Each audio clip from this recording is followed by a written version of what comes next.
stray yan. Yan. So, ibig sabihin niya, kailangan po tayo magkawatak-watak na.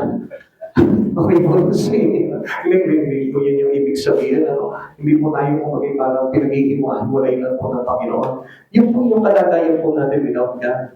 Or without having this shepherd into us. Kung wala po nagpilit po sa atin, tayo po ay maliligaw. Kaya, dito po na yung tema po natin kung bakit marami din po sa panahon po natin na until now, they are gone astray. So, naligaw sila, kanya-kanya po sila ng dapat, at kung saan-saan po sila napatman. Now, ito po yung pinakamaganda po dito, no? Kasi kung minsan po, kala natin na sa Christian, we are already bound. Yan, kung minsan, kala natin, yun na yun eh. Pero, alam niyo po ba, isang bagay po muna bago po, umpisahan po itong aral na ito, no? Lahat po tayo, kaya po tayo all gone astray. Kasi po, sa hindi natin inaasahan o nauunawaan, tayo po ay mayroong mga sarili-sariling paraan o daan na tinutunguhan po natin, which is kapag hindi po talaga yung pinararaanan sa atin ng Panginoon, we still gone astray. Maliligaw pa rin po tayo. Kaya nga, mahalaga po na tayo po ay mayroong pong tagapag-akay. Siya po yung ating kailangan makipagtubay po sa paglakad po natin sa mundo patungkol sa ating Panginoon. Okay, all gone astray. Umpisahan po natin ito. Sabi po dito, tayong lahat ay tulad ng mga tumang nagiligaw na kanya-kanya tayo ng dapat, ngunit ipinataw ni Yahweh sa kanya ang kaparusahan tayo ang dapat tumanggap. Ang tinutukoy po dito, tayong lahat, all of us. In English, sabi niya po dito sa English version, we all like sheep have gone astray, each of us has turned to our own way. And the Lord has laid on him the iniquity of us all. Ang sabi niya po dito, turn to our own way. Tayo po ay nagkanya-kanya ng landas. So, ibig sabihin po dito, mayroon tayong kanya-kanyang kapasiyahan sa buhay. Na kung saan ay dapat, yung kapasiyahan ng Diyos ang dapat po natin lakaran para hindi po tayo maligaw. Kaya nga, alam niyo po, this is not only for the people outside Christ Jesus, which is the unbeliever. Hindi lang para sa kanila ito, kundi para sa atin po na mga mananampalataya. Now, kung titingnan po natin dito, this text begins and ends with all. So, ang tinutukoy niya po dito, hindi lang tayo, kundi lahat. So, wala po exempted po dito. Kung sabihin na ikaw, nandun ka na sa direksyon ng Panginoon, tignan po natin ito, mamaya, ligaw pa rin po tayo. Okay, read also of the Bible. Tignan po natin kung ano po ito mga pinag-uulan ng Panginoon na lahat ng ito. Una, for all have sinned. Lahat tayo ay magkasala. So, ibig sabihin, para sa atin talaga itong tinutukoy ng Panginoon dito sa pag-aaralan po natin. Sabi po ng Roma chapter 3, verse 23. Sabi po dito ng ikalawa, who gave himself a ransom for all. Para kanino? Binigay niya yung kanyang sarili para sa katutusan nating lahat. So, kaya huwag mo sasabihin doon sa katabi mo ngayon, okay, para akin lang to. Itong naaral na ito para sa akin lang to. Kung dating akin yung kailangan to para sa atin lahat. Kaya mahalaga na tayo'y kasama kabilang doon sa all. Di ba? Nandiyo mababa kayo? Okay, ikatlo, in Him is no darkness at all. Sa Kanya, masusumpungan na ng pagdaan natin yung liwanag at wala na yung karimlan. Amen. Ikaapat, the blood of Jesus Christ, His Son, cleanseth us from all sin, sa lahat ng pagkakasala. From the beginning, sinabi sa atin ng Panginoon dito na ang kaligtasan at katubusan ay para sa ating lahat. Now, kung titignan po natin dito, wala na tayong problema. Kaya lang ang problema po natin, yung sarili po natin. Kung tayo po ay lalakad pa rin sa pansariling lakad po natin, o tayo po ay magpapasailalim na sa ating Panginoon. Okay, how this text affects us all? Paano po ba na-apektuhan tayo lahat po dito? Ito po yung napakaganda po dito. Una-una yung sinabi po sa atin, we have all gone astray. Lahat po tayo ay nagkanya-kanyang naligaw. Okay? All we like sheep have gone astray para tayo matupang naligaw. So, kung titignan po natin, siguro sasabihin natin, hindi na ako naliligaw. Actually, nakakapag-church pa ako eh. No, hindi po yun yung basihan. Kung nakakapag-church ka, minsan nakakapag-pray ka, hindi pa rin po yun yung pamantayan ng Panginoon na ikaw ay already pangbayhin. Natagpuan ka na o nasumpukan ka na ng Panginoon. Okay, paano po tayo nagkakanya-kanya? Yan yung tanong po dito. Paano po ba tayo talaga nagkakanya-kanya? Because of our sin that taken us away from God. Yan. So pumasok na ngayon kung paano po tayo nagkakanya-kanya, no? Kung paano tayo lahat are gone astray. So, pansinin po natin dito. Every one of us have sinned. Pero not everyone of us willing to take away all our sin. Hindi lahat tayo gusto nating iwanan o tanggalin lahat ng kasalanan. Amen. So typically, dito po natin makikita na tayo ay naliligaw. So, ang pinakamaganda po dito, just to submit and surrender fully into the Lord. Sinusuko natin sa Panginoon lahat ng pagkakasala natin. Para sa ganon, we sometimes, a person gone astray, but now we are bound. Kasi nasa sa atin po yun eh. Ang Diyos po kasi talagang is for the sinner. Hinahanap niya talaga lahat ng mga makasalanan. Kaya nga tayo nandito ngayon eh. Dahil huwag mo tukuyin yung katabi mo ngayon, makasalanan ka. Dahil tayo lahat ay may kasalanan. We all sin to God and fall short from the glory of God. Kaya nga, hindi tayo pwedeng magkondena ng isang tao nang nakilala natin o nang kamag-anak natin o kung sino man. Dahil kung hindi natin sinusuko yung sarili po natin sa Panginoon, lahat tayo ay gone astray. So, sa makatuwid, naliligaw pa rin po tayo. Okay, pakinggan po natin. Unang-una, hindi tayo makakaligtas na ng tao po dito. Bakit? It does fall affect us all. Yung nangyari po na pagkahulog dito mga tao sa kasalanan, itong unang nilalang sa kasalanan, tayo po lahat ay affected po dito. Kahit yung baby mo ngayon, affected yan. Soon, ganoon din dadali sa kanya yung kasalanan. Kaya nga, sin flows through all generation. Kaya wala po makakaligtas po yan. Ang makakaligtas lamang po yan to break all the bondage of this sin is by accepting Christ Jesus and obeying His word. Na kailangan sundin po natin yung mga bagay ngayon. Now, paano po tayo na-apektuhan lahat po dito? Kasi sabi po ng Roma chapter 3 verse 10, not one person is righteous. Walang namangat po sa kapira ng Diyos. Walang naging matuwid. Ni isa hindi naghanap sa matuwid. Kaya na even as right now, ayaw pa rin po natin ipagpuhan yung katwiran ng Panginoon. Still, nandun pa rin tayo sa sarili po natin pamamaraan. Kaya, we still gone astray. Amen?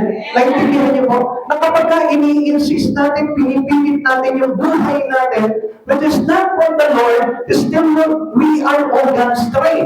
Tayo po yung naliligaw pa rin. Kaya nga, instead of doing our own, let us obey the words of God. Kailangan na sundin po natin yung salita ng Diyos, which is the right path towards to Him.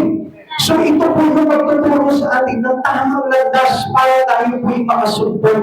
Kaya nang hanapin po natin ang Panginoon, we found Him.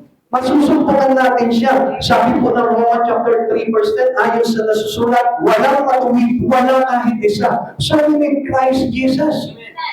For the salvation of every one of us, accordingly sa ating mga kasalanan, kailangan po talaga natin si Jesus sa buhay natin. Now, if a person living unrighteous, ang ibig sabihin po niyan, gone astray. Siya'y ligaw pa rin po. Naliligaw pa rin po yung kanyang landas. He hate the things in God. Mapapansin po natin yan. Kaya nga marami po tao. Ayaw po nila talaga yung mga bagay sa Panginoon. They don't want to accept the reality in the Spirit that teaching for us by Jesus. Ayaw natin tanggapin yung realidad na kung saan tayo dinadala ng Lord sa Espiritu niya para lang sa gano'n matanggap natin yung mga bagay na spiritual na kaloob ng Diyos. At alam niyo po ba kung anong naging sagabal po dito? Yung ating mga kasalanan. Kaya nga yung kasalanan natin ay dapat maisuko sa Panginoon. We surrender it all to Jesus, and then makikita mo, lilinisin tayo ng Panginoon at huhugasan tayo sa lahat ng kasalanan natin at doon tayo ibibilang ng Panginoon bilang kanyang mga tupa na namumuhay sa matuwid.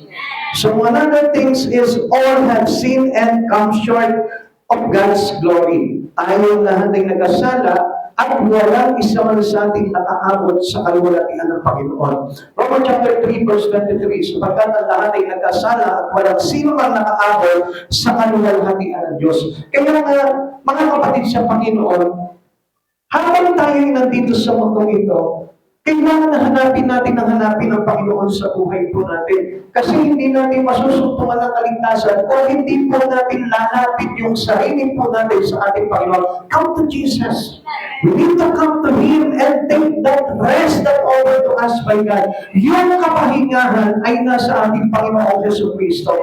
At alam po natin, tayo ay magkakaroon lamang ng kapahingahan kung tayo po ay magsusuko ng buhay at ilalapit ang ating buhay sa Panginoon Yesu Cristo. Kaya nga alam niyo yung isang makasalanan na ipinipilit niya yung buhay niya sa ating Panginoon, that is a big chances for him to be changed. Ang laki ng bagay niyo na siya po ay madinis sa kanyang mga pagkakasala. Bakit? Kasi alam niyo po ba ang Panginoon, gusto na Lord yung persistent po tayo pagdating sa paghingi ng tawad sa Panginoon. Not only by saying, Lord, I'm sorry for what I've done. Sorry po, patawarin mo ako, hindi lang gano'n. Kundi, we need to seek for Him. We are a sinner looking for our Savior. Tayo kailangan maghanap po tayo ng kaligtasan sa panliligtas at wala po iba niya kundi ang Panginoon. Hindi po basta-basta tayo nananalangin lang. Hindi po tayo basta-basta nagsisimba lamang. Kailangan we look for Jesus. Because He is the one who can forgive us. Siya namin po yung may kapangyarihan na magpatawad ng lahat ng ating mga pagkakasala. At alam natin that this sin brought death to all. Ito pong kasalanan na ito maglalagay sa atin sa kamatayan.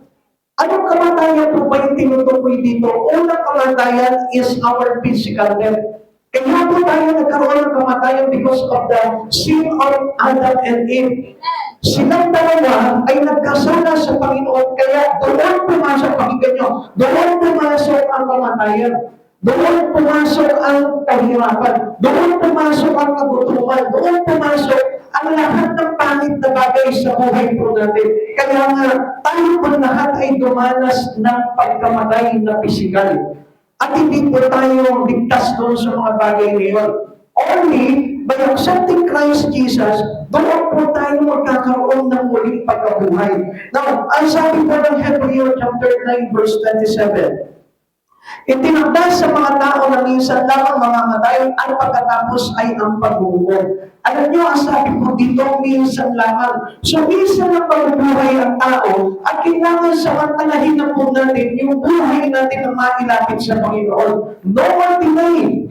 Kailangan hindi tayo magkaroon ng delay pagdating sa salvation dahil kailangan po natin maunahan sa kamatayan bago po tayo tuluyang kunin po ng takip-silim. Kailangan tayo po ay nakapag-repent at tayo po ay nakasumpong na sa Panginoon.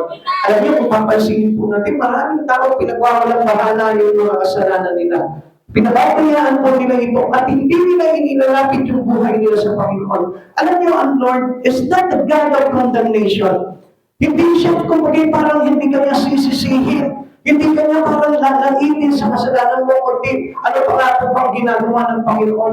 Basta lumapit ka sa Kanya, lilinisin ka niya. He will cleanse all our sin. Alam niyo, ang pinakamaganda po dito, ngayon pa lamang, minsan tayo mabubuhay sa mundo nila, samantalahin mo lang hanapin si Kristo sa buhay mo, huwag mo panghinayaan yung panahon na yun, dahil itinakda, minsan lamang mamamatay ang tao, at ang pagkatapos po nito ay pag-uubod na. So, ang ibig sabihin, kailangan, we repent already, we surrender already our sin to God before we die.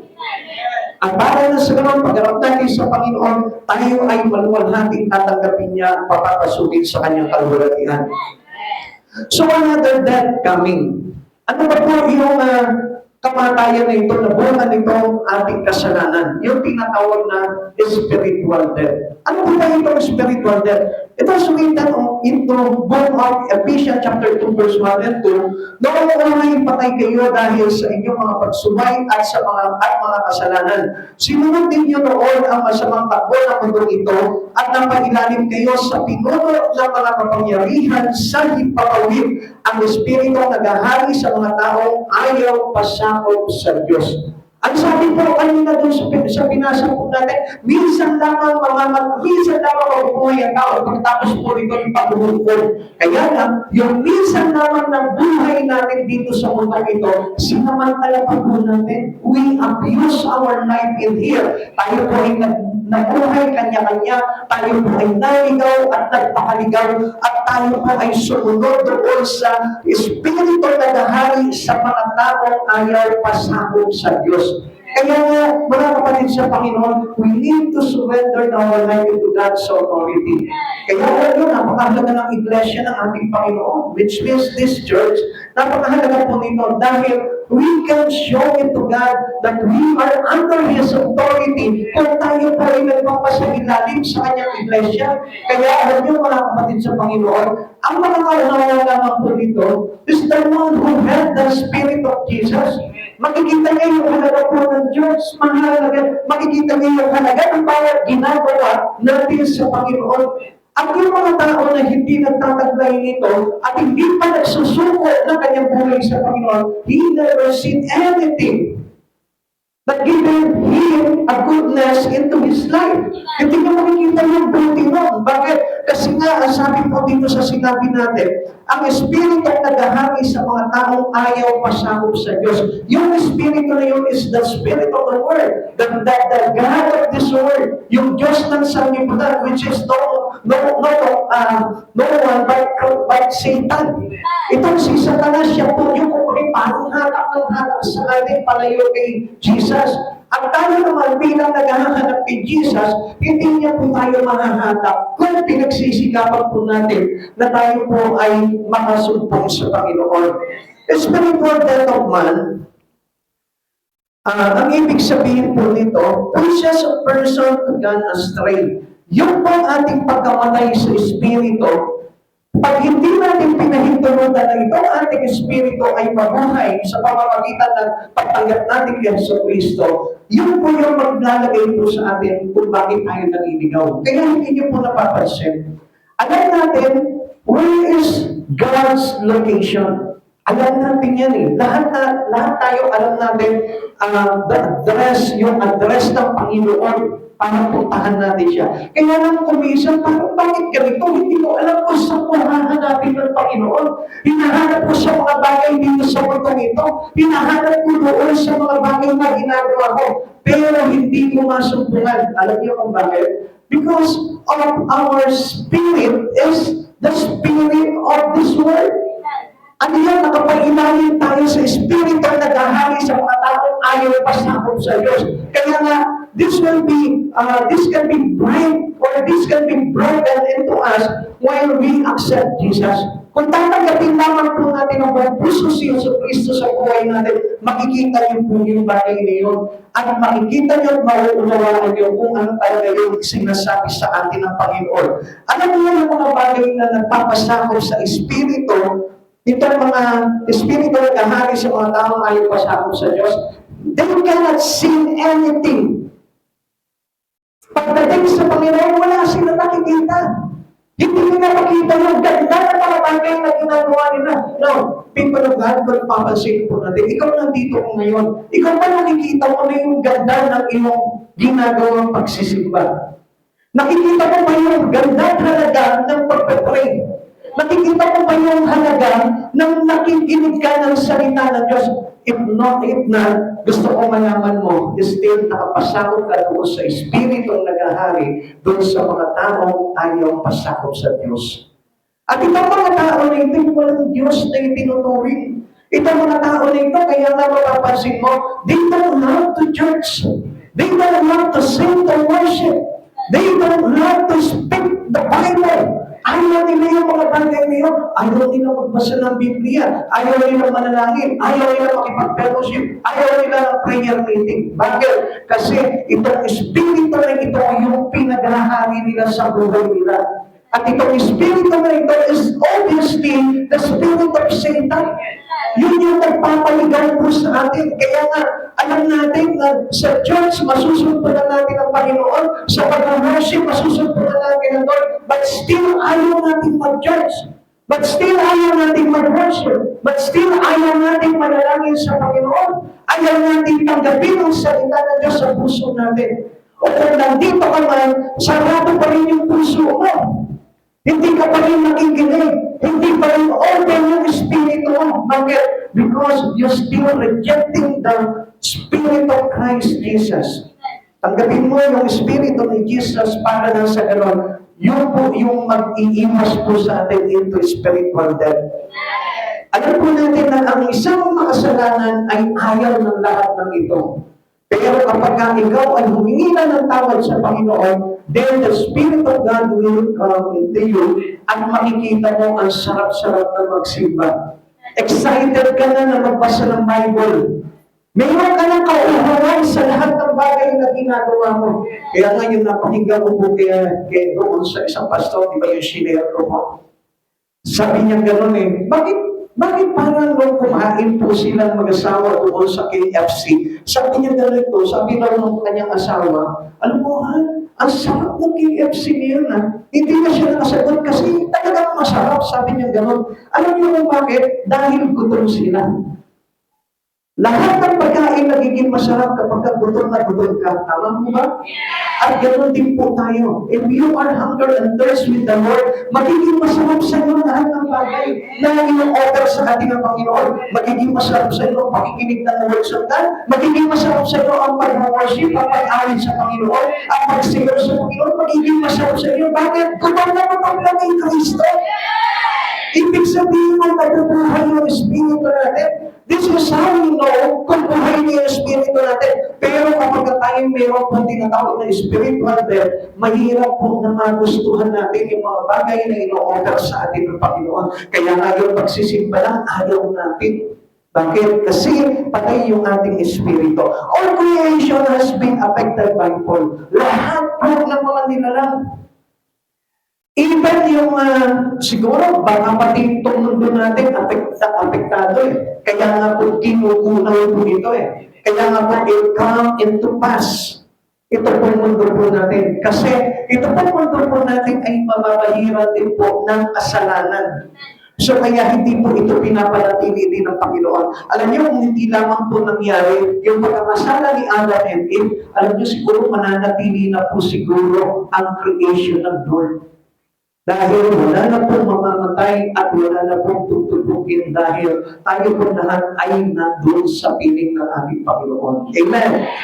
We are all gone astray. Naligaw tayo, kaya nga tayo ay magsasuffer po talaga.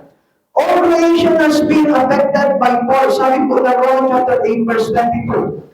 Alam natin hanggang ngayon dumaraing ang sangnilikha dahil sa matinding hirap na tulad ng isang nanganganak. Di ba ito po yung naging consequence po itong si Eve? Sa kanyang panganganak, mahihirapan siya. So ano po ba ibig sabihin ng Panginoon dito? When something along our way in this world, tayo po ay talaga magsasuffer. Huwag kang magtaka kung bakit marami kang problema. Huwag kang magtaka kung bakit marami kang utang. Huwag kang magtaka kung bakit ang daming mga pasaway sa paligid mo. Kung bakit ang daming pasakit ng ulo mo. Huwag kang magtaka dahil sa kasalanan lahat po yan. At lahat po tayo daranas ng mga bagay-bagay, ng mga problema o ng mga sirkumstansya, hindi magaganda. Magagamit ka, maiinis ka, magmawala ka, alam niyo kung bakit? Because of that sin. Pero if you had Christ Jesus already, we all know that all these things can be handled only through Christ Jesus. Yun ay makukontrol natin sa pamamagitan lamang po ng Panginoon. Na kahit nga, ano sabi po dito, even the creation will be stumbled, you remain stand firm into the Lord. Mananatili po tayo nakatayo. Kasi alam niyo po, kahit yung paligid po natin, basta ikaw mayroon ng Yesu Cristo sa buhay mo, ikaw ay panyapa pa rin nakatayo at pagpuri sa ating Panginoon. And you will not affected by all the sin. Hindi tayo makakapektuhan nun. Once na sinuko mo yung buhay mo sa Panginoon, you never be suffered anymore. Bakit? Alam mo na laging nandiyan si Jesus, He will comfort us. Ipagtatanggol tayo sa lahat ng pagkakataon. Kung ano yung lumalim sa buhay mo natin. Sin has placed us in deep trouble. Okay, listen to these people of God. Lahat tayo, kaya tayo mayroong mga kaguluhan sa buhay dahil sa kasalanan. At hindi natin pwede po ito isisi sa iba dahil sila rin po ay affected ng kasalanan kung bakit they have many deep trouble. Kung bakit meron po sila mga kaguluhan, malalalim o sabihin natin mababaw ba ng kaguluhan, alam niyo po kung anong nagdulot yan. Hindi yung kapitbahay mo, kundi yung kasalanan mo. Bakit kami karamdaman? Because of the sin of the past. Bakit ka mahirap ngayon? Because of your sin of the past. Bakit ang gulo-gulo ng buhay mo yan? Because of the sin of the past. Kaya nga inilalapit natin sa Panginoon yung bagay na yun eh. Because we all had gone astray. Lahat tayo ay naligaw. Hindi natin masumpungan yung kapayapaan. Ang sabi sa atin ng Pilipos, the peace of the Lord surpasses all understanding that guide our heart and mind through Christ Jesus. Only by Christ Jesus.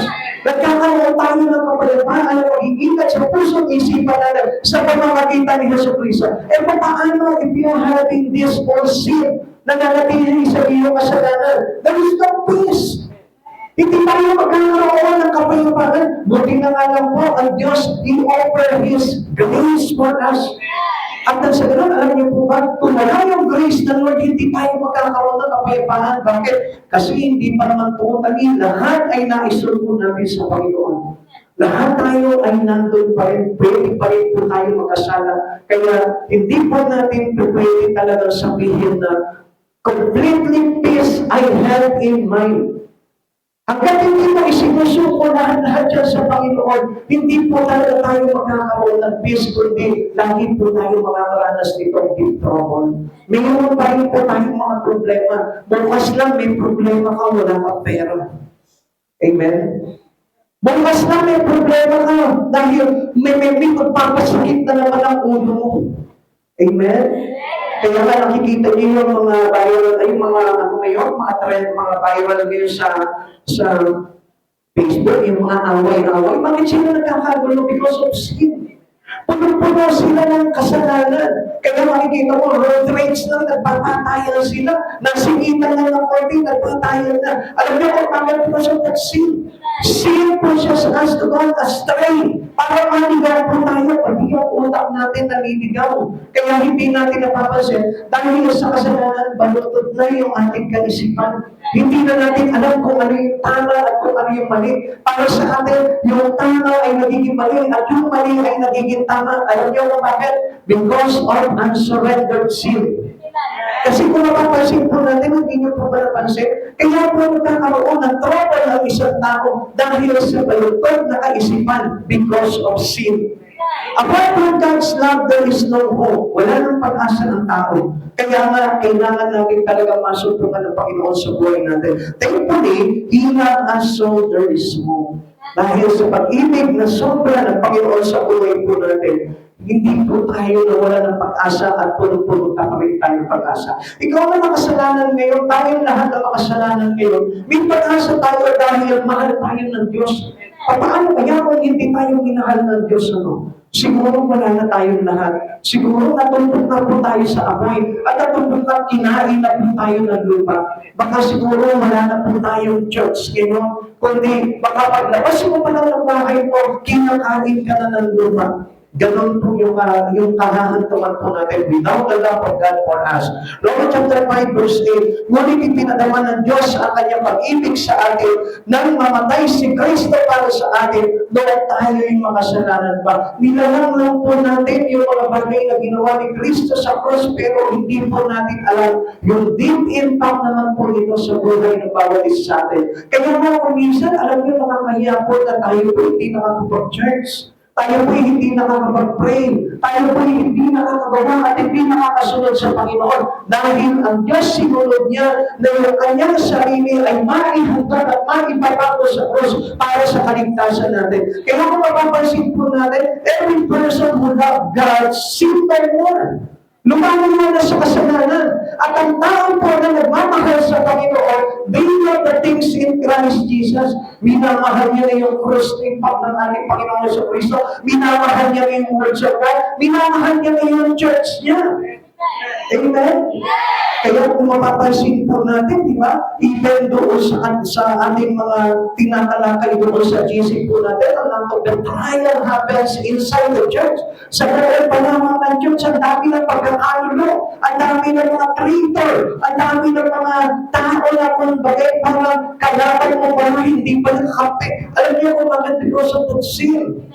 Sin pushes us to go astray. Yung nagtutulak sa ating parang maligaw tayo ng direksyon, instead to love one another, kaya tayo nagkakagulo-gulo.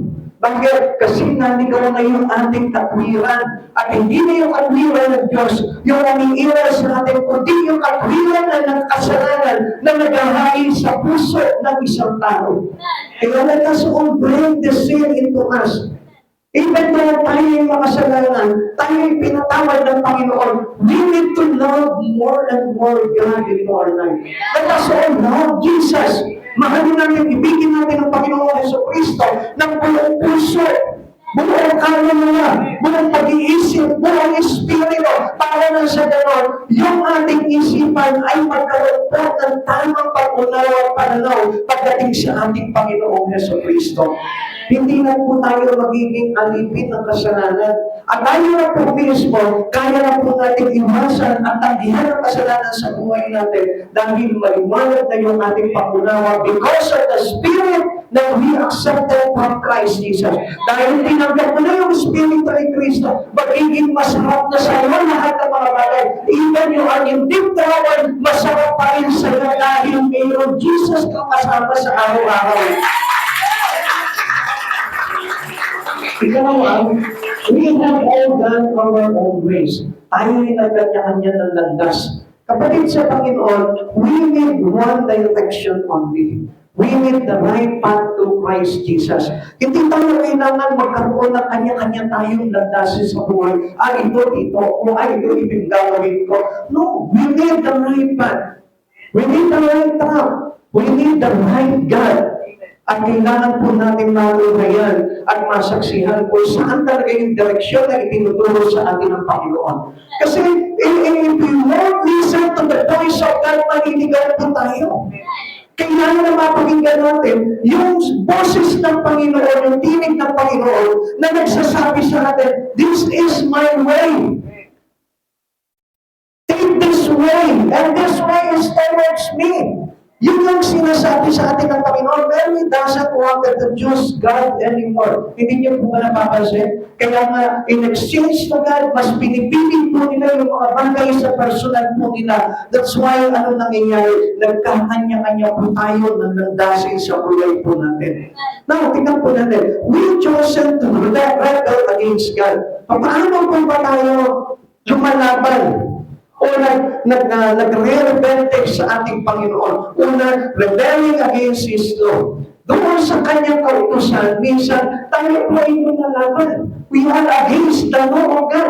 Minsan, alam na po natin masama, pero still, ginagawa pa rin natin yung bagay niyon. Rebelling against His love. Alam natin na ang pag-ibig ng Diyos ay pag-ibig na dapat na mayroon din po tayo. Kung inibig tayo ng Diyos, dapat na ibigin din po natin ang Panginoon. He is the one who first loved us, not us. Kaya nga, ang ibig sabihin po nito, kailangan mahalin mo ang Diyos sa buhay mo. Now, ang tanong dito, paano mo mamahalin ang Diyos sa buhay mo? Stand in the truth in God. Kaya nga tayo po tumatayo sa ating Panginoong Jesucristo, not to rebel against His love. Mahalin natin lahat ng mga bagay sa Panginoong Jesucristo. Kahit na ayaw mo, mahalin mo dahil yun ang kailangan po natin. Rebelling against His goodness. Alam niyo, ang bakit po ito, maging ibang kabutihan ng Panginoon sa buhay natin. Kung bakit po tayo, kung bakit parang kinakalaban natin po ito, kabutihan ng Diyos. Because we are blessed the goodness of God. Mabuti ang Diyos, sinasabi natin. Mabuti ang Diyos, hindi ako paparusahan. Mabuti ang Diyos, mabuti ang Diyos na kahit hindi ako nag-church, mabuti pa rin siya sa atin. No, we are blessed in the goodness of God. Ano natin mabuti ang Panginoon? Pero do not try God in you. Do not test the Lord. Yung kahit hindi ako magsimba, mabuti ang Diyos. Kapatid sa Panginoon, you test God in you. Sinusubok mo ang Panginoon sa buhay mo. Kaya nga, kung ano yung kabutihan ng Diyos, matutupo tayo na tayong magpasangkop sa kabutihan ng Panginoon. Rebelling against His grace. Even the grace of God, minsan na-abuse po natin yan. May pagkakataon tayo para maligtas, pero ang ginagawa natin, sabi ko nga, we delayed our salvation. Pinagpapabukas natin, ito na nga yung grace. Binaba na nga ng Lord, yung grace is supposed to be, ang hirap po talaga mag-isa katuparan, yung mga utos ng Diyos para maligtas tayo. Kaya ang ginawa ng Diyos, nagbaba siya ng grace through Christ Jesus.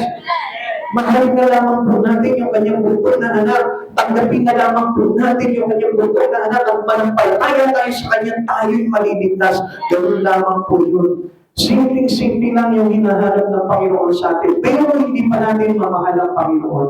Mahalin mo ang Diyos dito sa puso mo at hindi lamang sa labi mo. Rebellions against Christ when He came to save. Ano po ba yung sinasabi po dito? We will not have this man to reign over us. Nagparito po ang Panginoon para iligtas tayo, pero many people reject Him. They don't want Jesus to be the King of their life.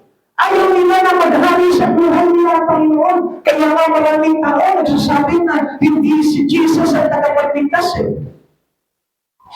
He sent His only begotten Son to save us. But this son, anong ginawa ng tao? They reject. Ano yung mga kapatid sa Panginoon? Yung mga tao po na rebellious to God, those people doesn't want Jesus to reign in them. Yung ayaw nila na pinaghaharian sila ng Diyos. Kaya ang tanong dito mga kapatid sa Panginoon, paano po ba na ang isang tao malalaman mo ay pinaghaharian ng Diyos?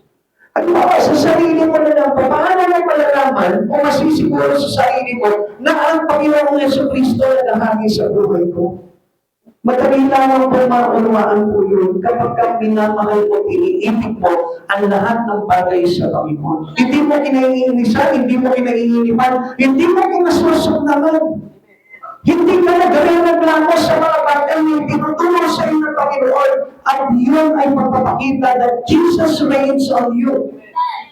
Yung ba hindi ka tumatanggi sa mga bagay na pinagagawa sa iyo ng Panginoon, ang ibig sabihin po yan, naghahari sa puso mo ang Panginoon.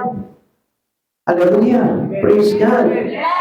Tignan niyo po yung sinabi po dito sa Lucas chapter 19 verse 14 para makunawaan niyo po yung paghahari ng Diyos. Ngunit galit sa kanya ang kanyang mga nasasakupan, kaya nagsugo sila ng kinagawan upang sabihin sa kinauukulan, ayaw naming maghari sa amin ang taong iyon. Ganito po yung talinhaga na ikinuwento ni Jesus po dito. Mayroong isang mahal na tao na pupunta sa malayong lugar para siya ay gawing hari. At sa kanyang pagpapalit, kailangan po na makabalik siya doon sa kanyang mga nasasakupan. Subalit ito po ang tao nito, bago po siya umalis, binigyan niya ng tig-isang pila po ito, kanyang mga, tinawag niya yung 10 tauhan niya, alipin niya, at binigyan niya ng tig-isang pirasong pila. Ano sabi po dito na tao nito, sabi niya gano'n, ako ay aalis upang gawing hari at sa pagbabalik ko, kailangan na itong mga bagay nito ay lumago. So, nung pagpapalit niya po, lumapit sa kanya yung una at nagsauli sa kanya nung pila na tumubo ng 10. So, ang sabi niya dito mabuti, ang matapat na alipin, ikaw ay pamamahalain ko sa 10 bayan. Lumapit sa kanya yung 5, yung isa pa, at nagbigay sa kanya ng 5 tubo. Sabi niya, mamamahala ka sa 5 bayan. Tapos ito pa pong isa lumapit sa kanya na binawid yung pinang at ibinigay sa Panginoon, alam ko po na ano po ay marahas at nang aangkin kayo ng hindi sa inyo. So, sabi po sa kanya ng hari, sabi niya, alam mo palang inaangkin ko ang hindi sa akin, bakit hindi mo yan pinagtubuhay? Di sana'y mayroon akong nakuha. Sabi niya gano'n, hatulang kita sa iyong mga sinabi, sa iyong mga sinalita. Kapatid sa Panginoon, alam niyo po ba ang ibig sabihin nito? Pag tayo hindi marunong sumunod sa Panginoon, and we never wanted to serve God anymore in our life, tayo'y hahatulan sa mga bagay na sinasalita natin. Tayo'y hahatulan sa mga bagay na pamumuhay natin. Kaya nga, we need to serve God. Kailangan magpunta tayo sa Panginoon. The Spirit that we accept from God, kailangan na mabupo ito at magamit natin for the glory of our Jesus Christ. Kapatid sa Panginoon, dapat na maunawaan natin ito. Kaya nga, sabi po sa verse 27, chapter 19, verse 27, tungkol naman sa mga kaaway kung aayaw na ako'y maghari sa kanila dahil dalhin ninyo rito at patayin sa harapan ko. Kapatid sa Panginoon, ito'y talinhaga ng ating Panginoon. At ang ibig sabihin po dito, those people who are not willing to serve God at ayaw po nilang lumabot sa Panginoon, pagdating ng araw ay kapahamakan. Pagdating ng araw ay kaparusahan. Because they don't want to be Jesus, the reigns in them, kaya ano mangyayari? Ahatulan sila ng kamatayan. Ahatulan sila ng pagkapatay sa impyerno. Kaya nga mga kapatid sa Panginoon, we must know everything in this. Tayo po na nagmamahal sa Panginoon, if you love to be Jesus as the King of your life, paglingkuran mo siya. Ang hari, pinaglilingkuran. Kaya kapag gusto mo po talaga na si Jesus ay maging hari sa buhay mo, you must be a servant of the King. Maglilingkod ka sa hari. At hindi mo ipagdadamot yung buhay mo sa Panginoon sapagkat ang Diyos ang nagbigay sa iyo sa mundong ito. Ang Diyos ang nag-create ng buhay natin. Kaya nga, sino tayo para ipagdadamot yun? Kung sinisikap lamang natin, sinisikap lamang po natin yung buhay po natin, tayo po yung mawawalan nito. Yun po yung ibig sabihin na sinabi ng Panginoon. Ang nagsisikap unto sa kanyang laman ay aali ng kamatayan. Ang nagliligtas ng kanyang sariling buhay ay siyang mawawalan nito. Kapatid sa Panginoon, ayaw ng Lord na pagdating ng araw, tayo po ay mawala at tayo itapon sa lakatagatang apoy. Kaya tayo pinagbutungan ng Lord. Kung bakit pinalagyan ka ng sipag ng Lord? Kung bakit gusto ng Lord na ibigin mo lahat ng mga bagay sa Kanya dahil gusto niya na pagharian ka para na sa gano'n hindi tayo mapahamak pagdating ng araw. Rebellion continues today until now, until our present time. Umiiral pa rin po yung paglaban sa Panginoon. Paano po yan? Some na receive Christ and be saved. Marami po talagang hindi tumatanggap sa Panginoon. At obviously, hindi po talaga sila maliligtas. Ang mga naliligtas lang yung pinaghaharian ng Diyos. Even some believers choose their own way. Kaya nga tayo naliligaw.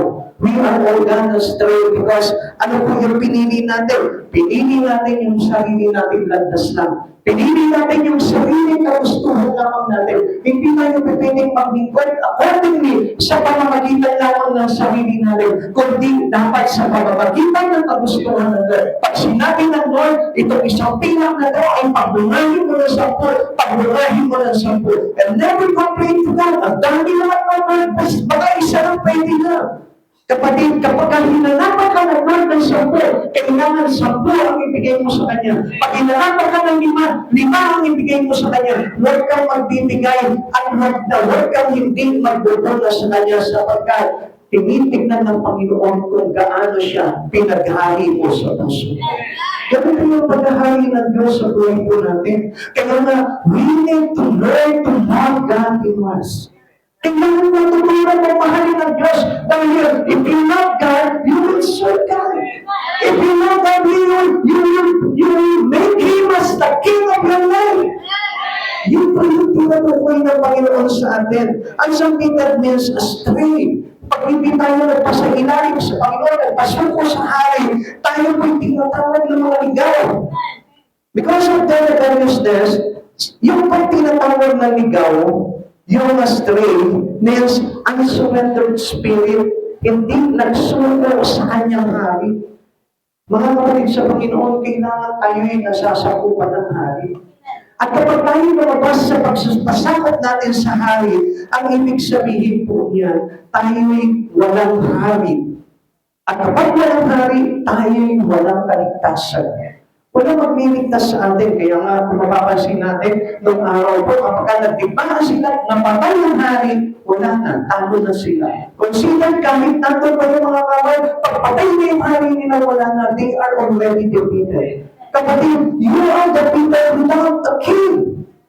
Hindi ka mananalo, hindi ka magtatagumpay, hindi ka maliligtas without King Jesus in your life. Kaya kailangan natin si Yesu Cristo sa buhay natin na pinag-aharian tayo sa araw-araw. And last, number 3, sa inyo, mabilis lang ito eh. Christ died our debt of sin to pay. Namatay si Jesus para tubusin tayo sa ating mga kasalanan. The Lord hath laid on Him the iniquity of us all. At sabi niya, mas inibig pa ng Diyos na sa Kanyang ipataw yung parusa na dapat sana'y tayo ang nagdurusan.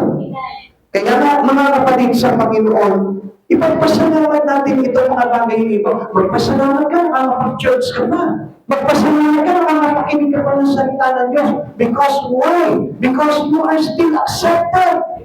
Nasa kabila ng dami ng kasalanan mo, tinatanggap ka pa rin ng Panginoon. Imagine that, nakakapag-church ka ba? Akala mo ba yan yung kagustuhan mo? Kagustuhan ng hari niya. At tinutuloy ka niya na sumunod sa kagustuhan niya. Kaya kung minsan, di ba, parang napipilitan ka lang. Pero bakit? Ang pinakamaganda po dito, nakasunod ka sa ating Panginoon.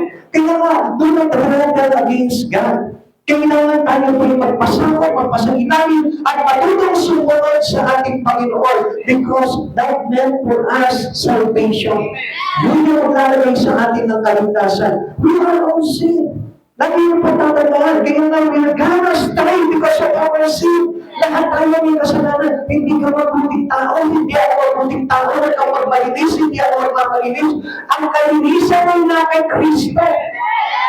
At yan ang sabi sa atin ng Lord, habang tayo naghihintay sa Panginoon, dapat tayo maging malinis. So, what we need to do is to accept and obey the King in our life.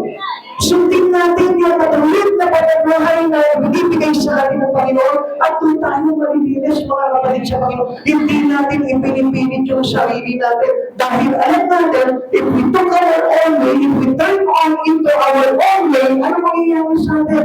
Mapapahamak tayo at hindi tayo maliligtas, hindi mapapali yung kasalanan mo. Every bit of your sin still there kung tayo po ay pangunahan lamang natin ang sarili natin. Kaya nga, we choose to obey God in our life. Kailangan paglikuran mo, Panginoon, sa buhay mo, paano kahit kaliit-liit ang kasalanan mo, ay hugasan at tanggalin sa iyo ng Diyos na tagapagligtas. Ano sabi ko rito? Jesus paid it all. Binayaran, tinubos ng ating Panginoon lahat ng ating mga pagkamasala, lahat ng kaliit-liitan. Kaya nga, walang sino ang taong tumanggap kay Jesus na walang pag-asa. Every one of us has a big home. Only pagbigyan mo na maghari sa buhay mo ang Panginoon. Huwag mo siyang tanggihan dahil ang kaligtasan ay nakasanalay na sa pagsunod mo sa ating Panginoon. Ganun lang po kasimple yun. Simple na naman po yung hinihingi ng Panginoon kasi nagawa na ng Panginoon para tayo maligtas. Binayaran niya, tinubos niya na tayo sa lahat ng ating pagkakasala at isang bagay na lang ang gagawin mo. Alisin mo yung iyong mga kasalanan at mamuhay ka sa pagsunod sa ating Panginoon. Hindi mo lang tayo i-paid our debt of our sin. Alam mo, hindi na natin pinilit ang Diyos eh. Hindi mo na sinabi sa Panginoon, Lord, please naman, linisin mo itong kasalanan ko. Lord, please, tanggalin mo itong kasalanan ko. Lahat yan binigay na ng Panginoon voluntarily. Kaya hindi na po tayo magdadoubt. Isang bagay na lang ang gagawin natin. Pagharian ka ng ating Panginoon Hesus Kristo. He became the propitiations for our sin. Siya po yung naging sakripisyo. Siya po yung inalay. Siya po yung nagsaber. Siya po yung kumbagay na parusahan. at hindi niya inalaw na maparusahan ka. Grabe itong hari na ito. Ang hari ng mundo na ito, sila yung masasarap ang buhay. Pero itong hari ng langit at lupa at ng kaluluwa natin, siya yung nagdusa. Nakita niyo po yung pagkakaiba nun? Kaya nga, mga kapatid sa Panginoon, yung mga bagay, yung mga tao na nagpapaliwara lamang sa alayawan ng mundo ito, siya yung hari at hindi si Jesus. Kaya nga, we need to suffer for Christ Jesus. Kaya lang tayo din po. Tiisin natin yung mga bagay na nangyayari sa buhay natin and do not let God out of you. Huwag mong papahintunan tayo mo, wala si Jesus sa buhay ko. Kasi nandun yan, kailangan natin ng hari. Na kailangan natin na may magliligtas sa buhay natin. At alam niyo po ba, kapag ikaw ay nagpakasarap lang sa mundo ito, habang si Jesus ay nagdudusa tayo sa kasalanan mo, hindi ka maliligtas kailangan. Kaya nga, ang kailangan po dito, tanggapin po natin si Kristo sa buhay natin and willing to sacrifice our way of living in here. Yung ating dating pamumuhay, isuko na natin sa Panginoon yun. And then accept the truth that we need to be a new creation to Jesus. Kailangan natin maging bagong nilalang na sa Panginoon. Yun yung tinatawag na born again. Yung nagbago na yung kanyang pamumuhay. At hindi yung pamumuhay na makasanlibutan, hindi yung pamumuhay na siya pa rin yung hari sa sarili niya, kundi dapat si Jesus na ang hari palagi sa atin. Siya na yung nasusunod sa iyo. Pag sinabi niya, gumising ka dyan, magsimpa ka, gumising ka, magsimpa ka. Ganun ang pagiging hari dapat sa atin ng Panginoon. Amen. 1 John chapter 4, verse 10. Ito ang pag-ibig, hindi sa inibig natin ang Diyos, kundi tayo ang inibig niya at isinuko niya ang kanyang anak upang maging handog para mapatawad ang ating mga kasalanan. So we thank Jesus Christ dahil tayo po lahat ay napatawad sa kasalanan po natin. He became sin for us. Siya po ay naging makasalanan para sa atin. 2 Corinthians chapter 5, verse 21. Hindi nakasala si Kristo, ngunit tayo sa atin siya ay itinuring na makasalanan upang sa pamamagitan niya ay maging matuwid tayo sa harapan ng Diyos. So alam niyo mga kapatid sa Panginoon, He allow us, every one of us to serve Him. Kapatid, kung hindi ka itinuring na matuwid sa Panginoon, paano ka maglilingkod sa Kanya? Ang daming tumatangging paglingkuran ng Diyos sa buhay niya, pero ang hindi niya maalam, God's offered you and made you to be righteous. Ang Diyos ang nag-offer sa iyo na matuwid. Ang Diyos ang maging matuwid sa buhay mo. At tapos tinatanggihan natin yun. Ang taong tumatanggi sa Panginoon ay taong nananatili sa kasalanan. Kaya nga, if you choose these things that offered to you by God, you become righteous. Bakit ka nagsisimba? Hindi ka naman matuloy na tao eh. Bakit ka nakapaglingkod sa Panginoon? Hindi ka matuloy na tao. Pero, anong ginawa ng Diyos? Pinahintulutan niya yun dahil gusto niya na maging maayos ka sa kanyang harapan at maligtas ka. We are redeemed by His blood. Tayo lahat. Tinubos tayo sa kanyang banal na dugo. At imagine that, kailangan ba dumanag yung kanyang dugo para lamang tayo ay maligtas. Samantalang tayo. In fairness sa our God, sa paglilingkod mo, hindi naman dumaraan ang dugo mo. Unlike yung ibang mga tao na naglilingkod talaga ng may katapatan sa Panginoon, binabato na sila hanggang kamatayan dahil sa pagsunod nila sa Panginoon, dumadala ang kanilang dugo, pinapatay sila, pinutuloyan ng ulo, but still, he chose to serve God. Kapatid, grabe. Grabe yung kanilang pag-ibig sa Diyos dahil alam nila na ang dugo ni Kristo ang pinagtubo sa kanila. Tingnan mo ba?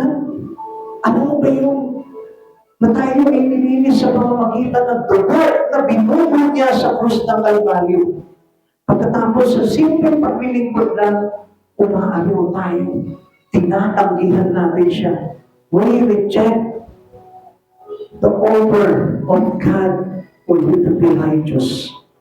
Kapatid sa Panginoon, mapalad tayo.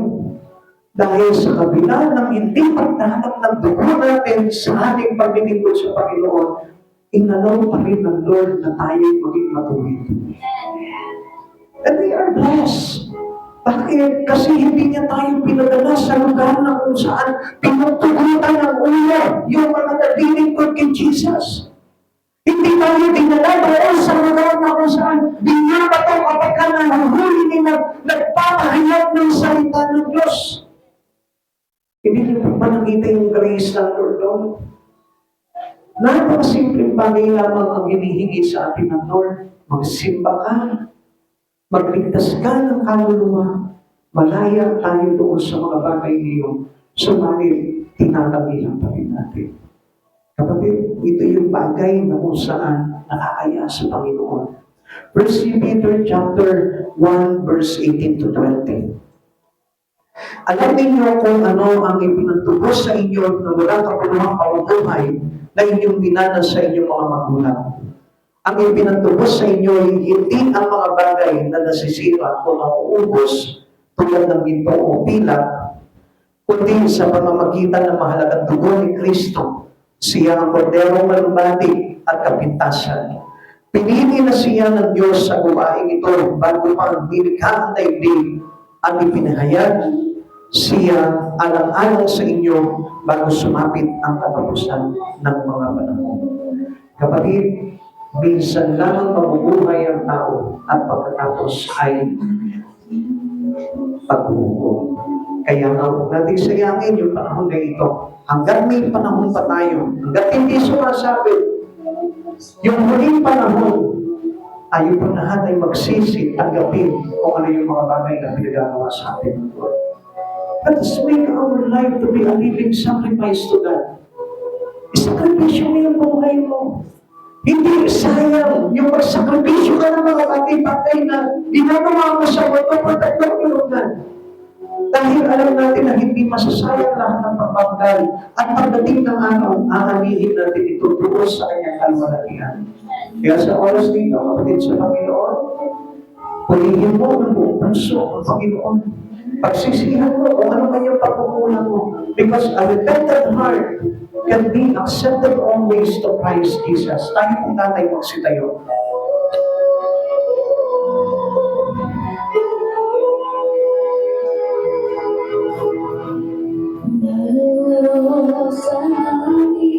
Marami po sa atin na until now, hindi pa rin natin alam ang halaga ng mga bagay na paglilingkod sa Panginoon. Because especially yung mga bata pa lamang at bago sa Panginoon, hindi nila alam kung ano yung halagang bakit tinawag sila ng Panginoon. Dahil sa alam mo yung kanilang puso. At hindi pa nila lubos na iniibig ang Panginoon sa kanilang buhay. Pero gusto ko po na malaman mo sa pagkakataong ito, kapag binuksan mo yung iyong pag-unawa, binuksan mo yung iyong espiritu, ipapaunawa sa iyo ng Panginoon, at papakita sa iyo, Panginoon, ang kahalagahan ditong bagay nito para sa iyo. Kung gano'n ang kamahal at inibig ng Panginoon, makakawan niya sa iyo, bakit nandito ang Panginoon dahil sa pag-ibig ni Yesu Cristo. Let us worship Him.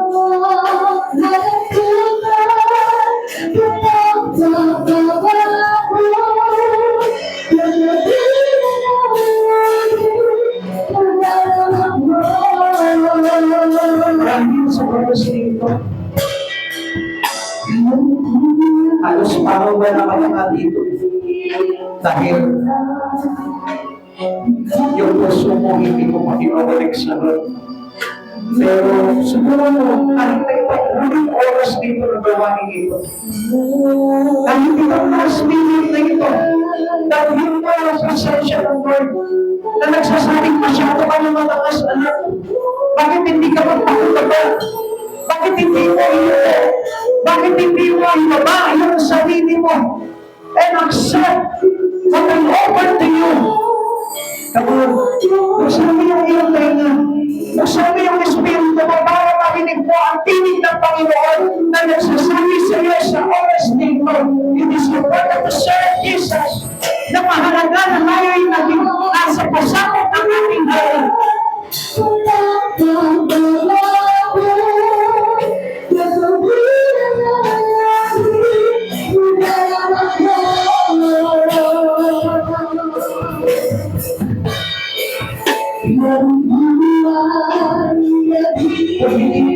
matanggal yung pag-ibig ng Diyos sa buhay mo. That is no impact into your life. Hindi ito magkakaroon ng impact sa puso ko. At sasabihin mo, wala sa akin to. Wala sa akin to. I know my God and He knows me. And then you're wrong. You are deceived by your own life. You are deceived by your own. Huwag ka pagpadaya. Dali mo ka magpapasakot.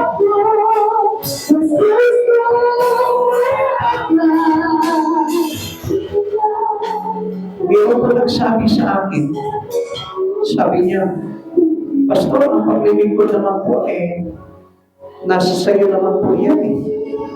Kahit naman po nasaan lugar ka, nasaan church ka. I tell you one thing, ang paglilingkod ay nakamase kung saan ka inihalay ng Diyos. Pero kung tatanggihan mo, yung pinaglagyan sa iyo ng Panginoon, at sasabihin mo, anywhere I can serve God. Come on, kapatid sa Panginoon, pag-aralan mo ang Bible.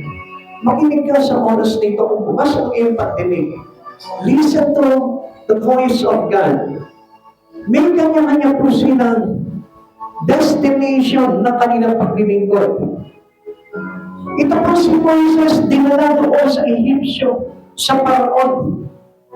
Ito si Jacob, dinala doon kay Laban, sa kanyang biyanan. Ito po si David, nilagay na bilang hari. God placed him to be a king of Israel. Ito si Joseph. Kung papasigin mo, why God placed him into the land of Egypt? Bakit doon siya dinala? Samantalang ang kaligtasan ng mga panahon iyon ay nasa Israelita lamang.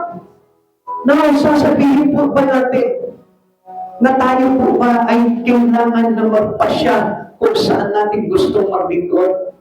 I tell you, you're wrong. Dahil ang paglilingkod is where God placed. Where He placed you, dapat yun yung bagay na maging tungkulin mo sa ating Panginoong Jesucristo. Kung dito sa lugar nito na pinagdalaan sa iyo ng Panginoon, ay hindi mo maramdaman ang pagsama ng Diyos, there is something wrong with your acceptance to Christ Jesus. May mali. Kung bakit hindi ka nai-inlove sa paglilingkod mo, while God placed you into Jesus Christ, our present help, kung bakit hindi mo nararamdaman the affections of God, the Spirit and His presence, the anointing and power of the Lord, kung bakit hindi mo maramdaman ngayon, why? Because of your dying spirit. Namamatay yung espiritu mo. Kaya walang impact sa puso mo yung mga bagay na sinasabi sa iyo ng Panginoon. Alam niyo po ba, if you truly love God in your life, durog sana yung puso mo. Only to hear the voice of God, only the whisper of God. Dadalhin ka na niyan into humbleness. Tingnan mo yung sarili mo sa oras dito, kapatid ko. Halos kung mapapansin mo, parang hindi mo makaya na iyuko yung buhay mo sa Panginoon. Kanino kayo yun? Sinong hari ang pag-iyukuan mo? Kung kay Jesus mismo na tumawag sa iyo sa lugar na ito, ay hindi mo maiyuko yung buhay mo. Marahil mayroong iba sa atin, ang nasa isip at puso niya ngayon ay makauwi na. Marahil yung iba sa atin, ang nasa puso niya ngayon, yung mahawakan niya na yung cellphone niya. Kapatid, yan ang magpapahamak sa iyo. Yung bagay na pagkawala ng iyong gana pagdating sa Panginoon. Instead, dapat na ibalik mo yung gana mo sa Lord. Dapat na ilagay mo yung puso mo sa Panginoon. Walang tao nagmahal sa Panginoon na matigas sa puso. Every person who love God, lahat puro malagpot ang puso. Marunong ang kumbaba, marunong yung mumo, marunong magsabi, Lord, I am nothing without you. Huwag kang magmalaki sa Panginoon. Hindi ako ang pinagmamalakihan ninyo, kundi ang Diyos na tumawag sa ating lahat dito. I'm only just a speaker to Jesus Christ. Hindi ako ang inyong pinakikinggan. Only, I speak the words of God. And obviously, ang Diyos ang nangungusap sa bawat isa sa atin. Come on, mga kapatid sa Panginoon. Kung hindi mo kayang ipatulog sa Panginoon ang buhay mo, paano ka maililigtas ng Panginoong Yesu Cristo? If you stand in your own way, kung tatayuan mo pa rin yung iyong sariling kapasyahan, still, naliligaw ka pa rin. Kapatid, nasaan ka kaya ngayon? Nasaan ka kaya ngayon? Tignan mo yung sarili mo. Observe your spirit. Ganito pa ba ako gumawa sa Panginoon? Ganito pa ba ako nag-worship sa Lord? Ganito ba ba yung nararamdaman ko sa puso ko? Ganito pa ba ka-devoted yung puso ko pagdating sa Kanya? O iba na yung nasa isipan ko ngayon? O iba na yung iniisip ko ngayon? O iba na yung gusto kong gawin ngayon? Baka hindi na yung pagsamba sa Diyos. Baka palamutin na lamang ang pagsisimba. Baka palamutin na lamang ang pakikinig. Baka palamutin na lamang si Kristo sa buhay mo. Kung tignan mo, kung si Jesus pa ang hari sa buhay mo, if Jesus reigning your life, I tell you, you must be humble to Him. Kaya mong isuko, ipakumbaba ang sarili mo kay Kristo. And Jesus is the King of your life. Ipatulog ko sa Panginoon. Pray to withdraw your heart into Christ Jesus. It is important to break it into pieces. Kaysa naman buo ang puso ko, pero buo ang paglaban mo kay Jesus Cristo. Come on. As I said, no one of us righteous in the sight of Jesus. Kaya nga bilang ang righteous to God, we are willing to humble our life. We are willing to surrender all our iniquity. We are all surrendered and willing to accept the truth in Christ Jesus. Come people of God, devote your life into Christ. Isuko mo yung buhay mo. Ialay mo yung iyong handlo kay Jesus. Ibigay mo sa pagkahari na sa Kristo. Pagsisihan mo ang kasalanan mo.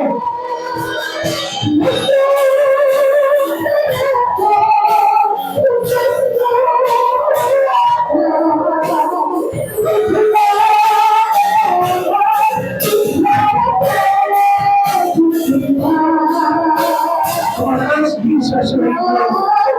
O sabi mo sa Kristo, sabi mo, magkamang mawala ang pagkahari niya sa buhay. Nakikinig ka na ng salita. Alam mo na ng salita ng katotohanan. And you must be humble to the words of God. And this word is the word of truth. Alam natin na tayo bro ay nagkamali, nagkasala. At sa harapan ng Panginoon, wala tayong nagawang matuloy. Sino ka? Para ipangayos mo ang sarili mo. At hindi mo maiulo ang buhay mo kay Jesus Cristo. I tell you, pagdating ng araw, si Jesus pa rin ang tatawagin mo sa buhay mo. Mark my words right now. Lahat tayo ay haharap kay Jesus Cristo. At kailangan lahat tayo, bago harap sa Kanya, ay napagsisihan na namin lahat ng ating mga pagkakasala. He is faithful and just. And He only want to hear into your mouth that you confess every sin that you made from Him. Kamulang pagdating sa Panginoon, hindi mahirap humingi ng tawad sa Lord.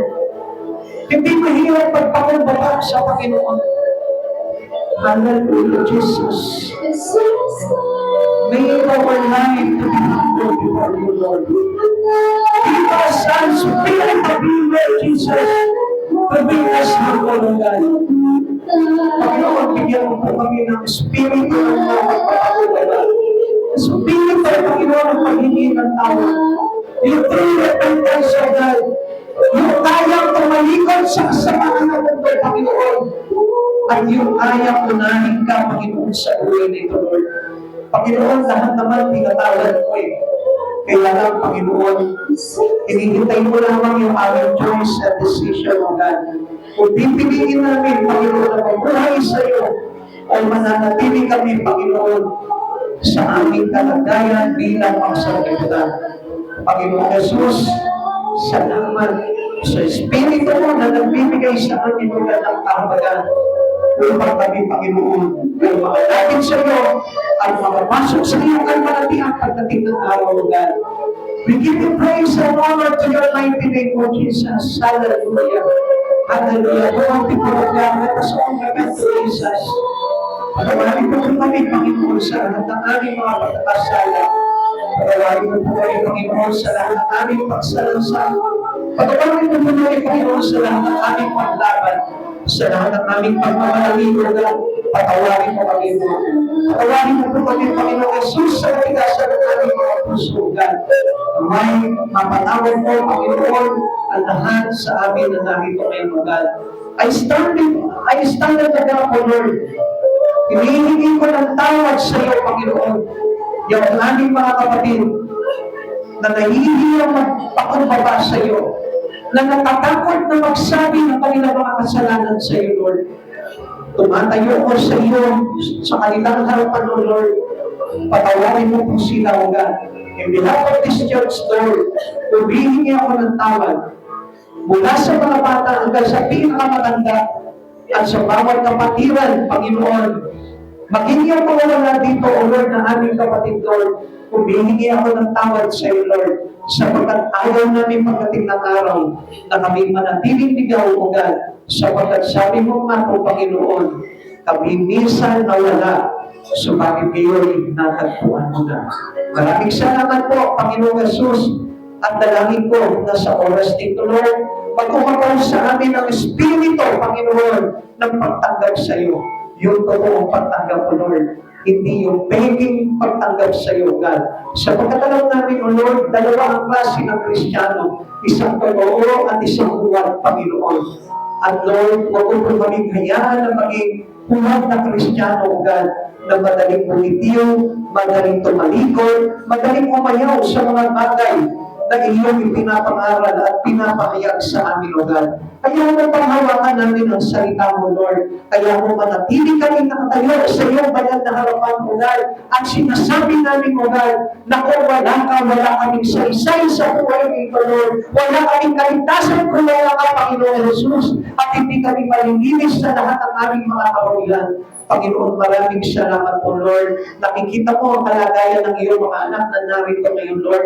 Buong pagpapakumbaba na isinusuko sa iyo, Panginoon, ang kanilang mga espiritu, Lord. At isinusuko ang kanilang mga pagkakasalanan. Patawarin mo po sila, Panginoon. At hayaan mo na tanggapin mo ang bawat isa sa amin, O God, na maluwalhati kami, Panginoon, sa pagharap po namin, O God. Lord, malaya mo kami tatanggapin at papapasukin sa iyong kalwalatian. Salamat po, Panginoon, sa church dito, Lord, sapagkat dito mo kami inipon, O God, bilang iyong mga naligtas, O God, upang mapaglingkuran ka namin, Panginoon, ng oras. At pagdating ng araw, Lord, kapag hinanapan mo kami, Panginoon, ng tubo sa mga ipinagkatiwala mo sa amin, Panginoon, sa aming Espiritu, Lord, mayroon kaming maipakita sa iyo, Panginoon, na bunga ng aming mga Espiritu ng pagtanggap sa iyo, God. Upang nang sa ganun, Lord, maging mabuting alipin kami sa iyo, maging tapat kami na lingkod mo, Panginoon. Salamat po sa biyaya ng Espiritu na ito, Lord, na patuloy namin nauunawaan ang bawat araw mo sa aming buhay. Maraming salamat po, Panginoon Jesus, muli po, God. Kaya sa oras dito, Lord, buong puso namin maibalik sa iyo ang pinakamataas na papuling pagsamba sa tanging pangalan mo po lamang. In Jesus' name, amen and amen. God bless you all po. Kapalain po kayo, Panginoon.